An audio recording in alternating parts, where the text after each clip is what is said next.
multiplying 2-digit number, applying quick and easy steps. Ang text na ito ay applicable lamang kapag ang kanilang tens digit ay pareho. Katulad dito, 5, parehong 5 ang tens digit nila. Dito rin, parehong 3, dito parehong 7. So, ang text na ito applicable lamang kapag ang tens digit ay pareho. At saka, ang total ng kanilang last digit ay 10. Tulad dito, 2 plus 8 equals 10. 6 plus 4 equals 10. 3 plus 7 equals 10. So, ang text na ito ay applicable kapag pareho ang kanilang tens digit. At saka ang last digit nila ay magtotal sa 10. So, try natin. First step, multiply natin. 2 times 8, we have 16. So, meron tayong last 2 digit of the answer.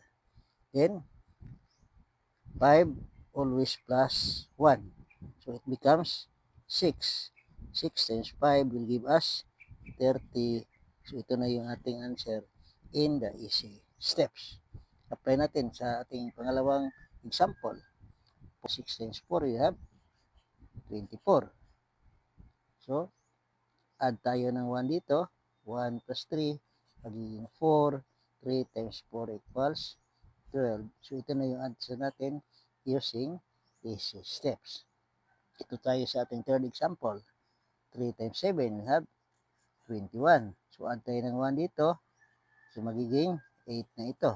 8 times 7, magiging 56.